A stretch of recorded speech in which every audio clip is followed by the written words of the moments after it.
It's the compay, and you can't stop me. When we join forces with the School of Bertones.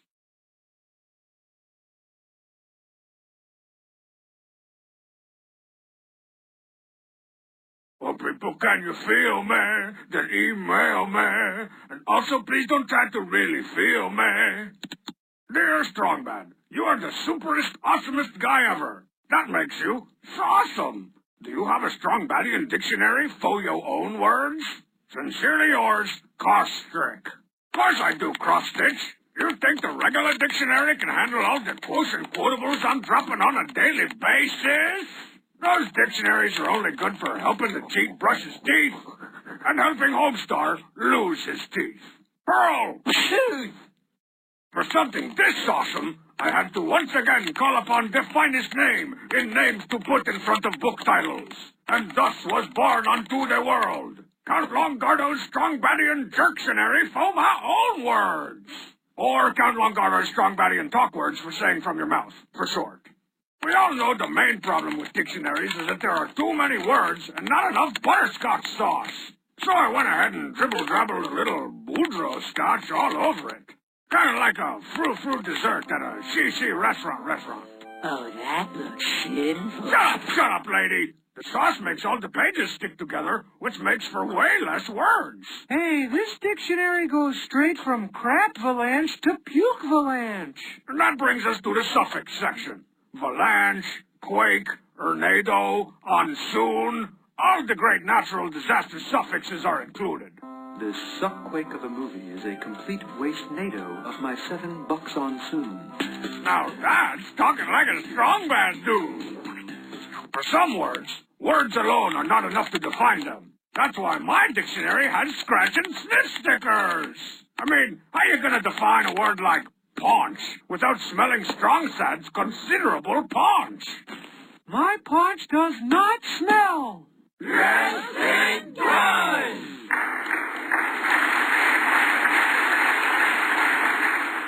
Not to be outdone by that no-talent schwa sound, the Strongbadian Dictionary features several guttural utterances, or, you guessed it, gutterances, that are used to express complete disinterest in specific people. There's the sound for Code C. Hey, Strongbad, want to hear about my glory days on the field? The sound for Marzipan. Want to hear my cover of Glory Days? And of course, the ever-popular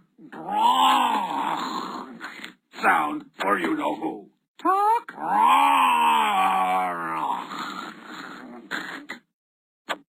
In order to keep the power of the Strongbadian language from falling into the hands of lesser minds, I've built booby traps right into the dictionary. Nothing gets rid of Homestar for a few hours, like an endless see-also loop. Clap for brains. See also clap for brains. See also brain for brains. See also clap for brains. See also man. This is the best choose my own adventure I've ever played with. And there you have it, Caustic. The Strongbadian Dictionary. From A. Ababber to Z. Zawsome. Available wherever fine made-up reference books are sold. Oh, and speaking of, the chief's probably done brushing his teeth now. Better go see if someone can go pee-pees in a potty all by himself. Ugh, the cheat training. What are you gonna do? Give him the goods, compay, purr.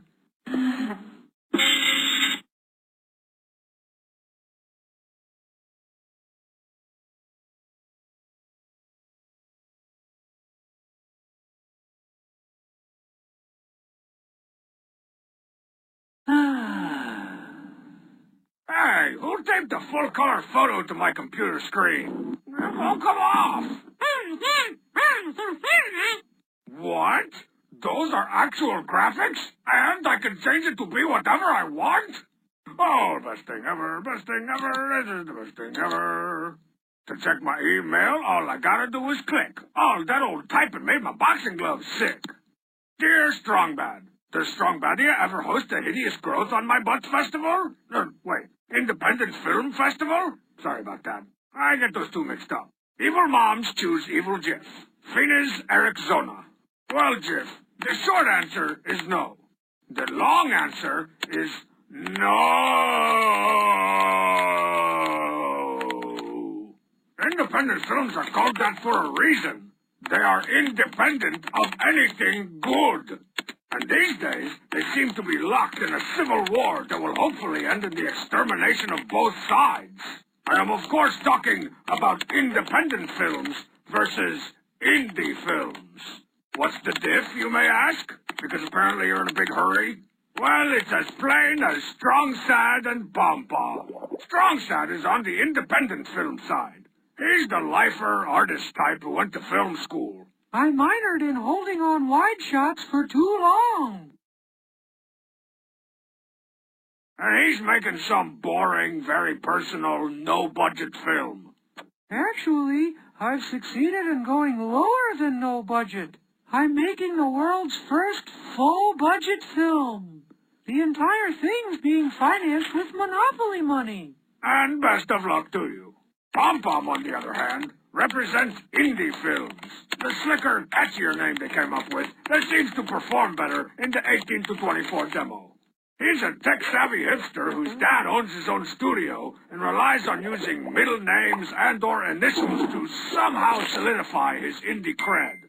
He'll spend his $30 million budget trying as hard as he can to make it look like he only spent a few $100,000. The first step is to spend millions on a hand-drawn title sequence that looks like it was made by some junior high kid during pre-algebra. Oh, and don't forget the indie soundtrack by unknown bands whose songs are already in every car commercial ever. Gas, really great gas, my man. The title of the movie is either two of the cleverly named main characters or the city and state in which it takes place. Oh, in fact, just call it City, State. Meanwhile, Strong Sad names his movie by picking a few boring words from the middle of a boring sentence and makes his own soundtrack by weeping softly into the wrong end of a saxophone. This film will star a washed-up TV actor that hasn't worked in 10 years in a desperate attempt to reinvent himself. Hey, what are you looking at me for? Pom Pom's movie has A-list movie stars, but they're all working for scale, which I can only assume is a solid gold scale with both sides perfectly balanced with gold bricks. As for what it's about, an indie film's plot is pretty much the same as any summer blockbuster, but just switch out any mention of the word space with small factory town, replace aliens with quirky dysfunctional family, and replace voyage with journey. In the dead of a small factory town, dealing with your quirky, dysfunctional family is the easiest part of the journey. Once finished, Strong Sad's independent film will enjoy a small art house opening. You forgot the apostrophe S. This film is opening at this guy called Art's house. He's got like 3 couches. Out to sight. And best of luck to you. Pom Pom's Little Movie That Could opens on 2,000 screens the first weekend, expanding to 10,000 the next. And wouldn't you know it, his movie was so cheap to make that he still has money left over to take out full-page ads in all the trade papers during award season. That movie is all heart. There you have it, Evil Jeff. The difference between a hideous growth on my butt and a profitable hideous growth on my butt. I know you wanted us to have some film festival with all the characters and you get to see little bits of everybody's movies, but I didn't do that because I hate you.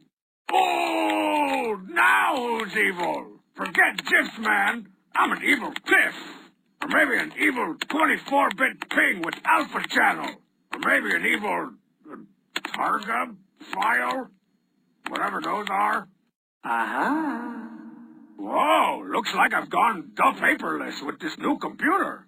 Can I at least customize that sound it makes? That's what I'm talking about.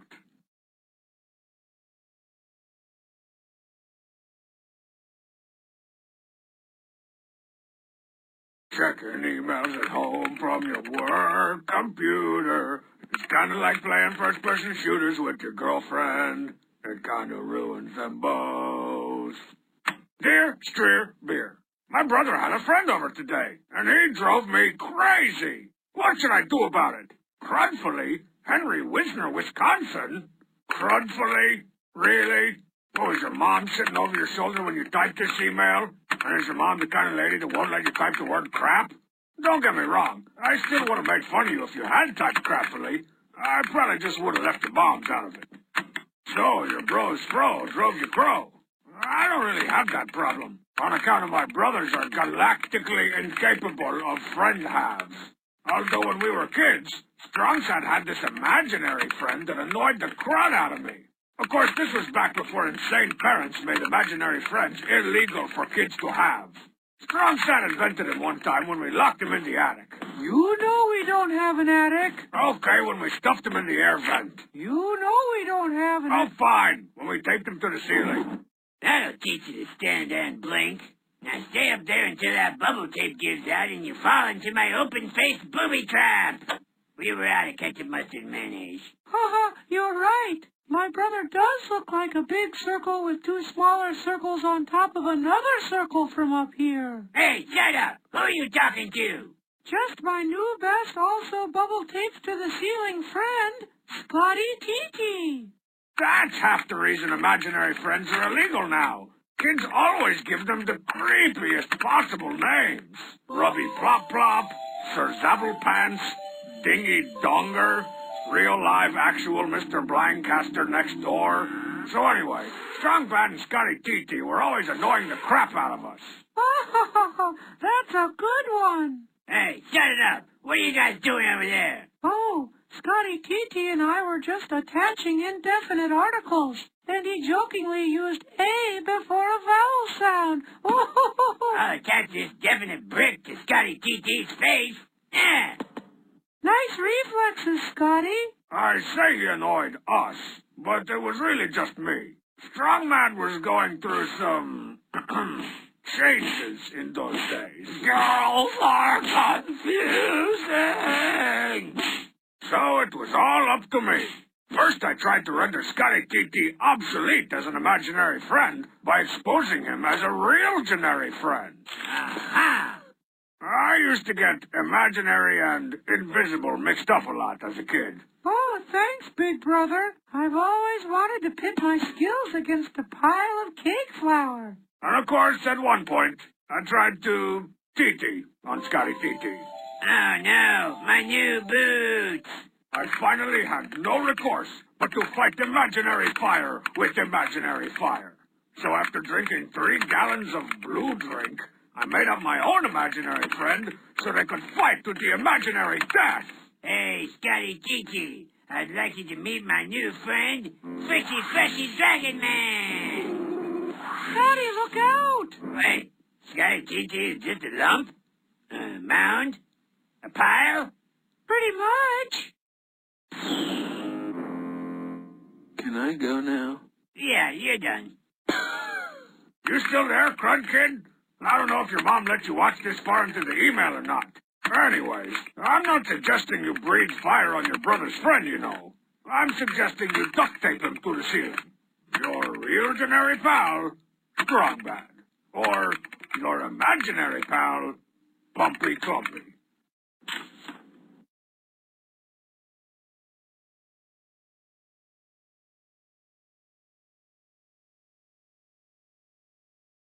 And that, Gordon Collar Omnibus, is why I decided to keep calling you Gordon Collar Omnibus. Ah! I can't take it no more! Somebody hand me a rake!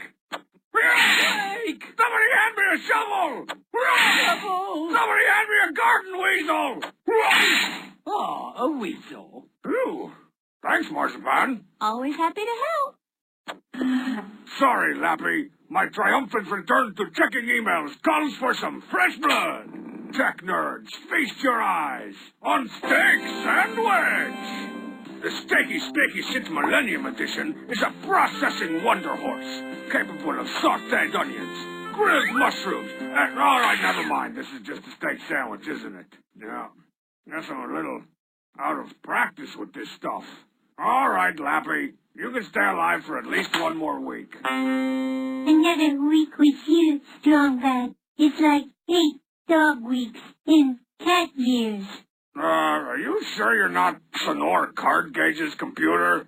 No, this steak sandwich is Beverly clearly my computer, Bathsheba. Hey, Card Gauge! Do you want to help me come out of retirement? No. I'm quite scared right now. Let's start over. Oh, man, I haven't checked my email in so long, I bet there's gonna be a half-zillion messages waiting for me. Oh, well, a half-4 messages waiting for me isn't bad. Dear Strongbad. What was the coolest explosion you ever saw? From Kellyusa. An exotic lady from the Far East. That's kind of a vague question, don't you think? That's like me asking, Dear Kelly, what's your favorite molecule of air that you've breathed? Or, what's your favorite strong bad muscle that you wanted to rub with hot oils? You gotta narrow it down somehow. Like, do you want to know about the coolest looking explosion I ever rigged up in Strong Sad's org ethnic breakfast pouch on a Tuesday? The cereal is so cereally. Oh, child, I am gonna enjoy this sog paneer Pop-Tart with a vengeance. Then I've got to go stand around in this tuxedo with a vengeance. Or do you want to know, like, the coolest explosion I ever saw that had one of those blast wavy Saturn rings around it that has become so popular lately? Because I've caused plenty of those. But the coolest part was actually later on, when I was telling Coach Z all about it. And so first, there was this little explosion that was like, ooh. You don't say? And then secondary charges blew, and it was like, You say? and finally, one of those blast wavy Saturn rings that have become so popular lately shot out and was like,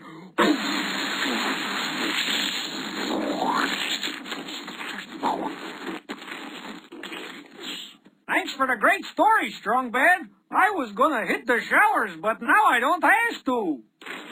everybody knows that the more spin it takes to describe an explosion, the cooler said explosion was. And the cooler said explosion talker about her is. And then my sog paneer Pop-Tart said it like, patoo. Are you kidding me? I can't even wash my hands with that mess. But if history has taught us anything, then we all know that the coolest explosions have come from my very own computers.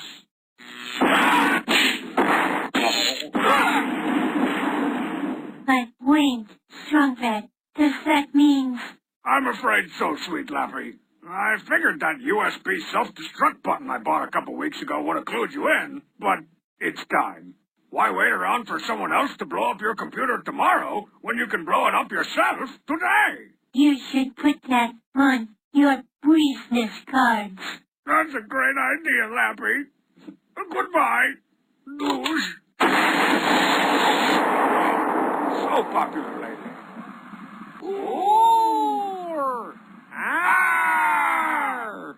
I can't wait till Strongbad tells me about that one. I'm gonna go ahead and strip down to the nude. Punk! Now that Don't call it come back. is what I call Don't call it come back. a Call it come back. comeback. If a paper survived that, maybe come down now. Oh, looks like I need a new one of those, too.